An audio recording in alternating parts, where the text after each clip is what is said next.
জানা আছে রাস কয় প্রকার? ওমা রাস হচ্ছে 3 প্রকার। রয়াকার দন্তস্য রাস, রয়াকার তালস্য রাস, আর রয়াকার পটকাটা মানে 3টে রাস। এবার সেই রাসের রয়ের থেকে যদি বিন্দুটা তুলে নেওয়া হয় কি হবে? সেই যে রাস আস্বাদন করবেন তার কৃপা সিন্ধু হরিবল হরিবল। আর যারা সুন্দর হরিবাসরে বসেও তার নাম আস্বাদন করছেন না, মন চঞ্চল রাখছেন, তাদের বাবা হরিবল হরিবল প্রেমানন্দ।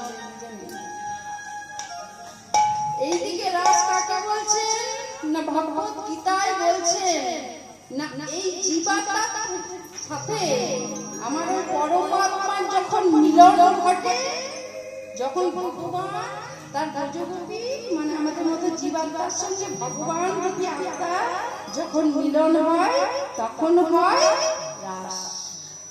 আর যখন বহু নর্তকীর সঙ্গে একটাই নাটক, একটাই নাটকের সত্তার বহু নর্তকীর সঙ্গে যখন তাল সংযোগ করে একাই নৃত্য করতে পারে, সবাইকে নাচাতে পারে, তখন হয় রাসের।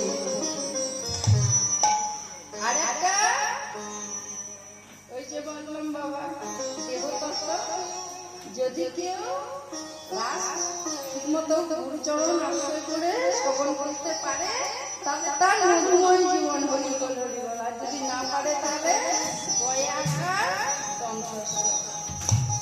ওমা বয়াকার দন্তস্য কি হয়? বয়াকার তালবস্য আর বয়াকার পেট কাটা মূর্ধন্যস্য। বিন্দু থাকলে হয় বাঁশ, আর বিন্দু তুলে নিলেই হয় বাঁশ। বাঁশের চরকানে সংসার কচু বাঁশ খেতে খেতে খেতে খেতে জীবনটা শেষ, তাই না?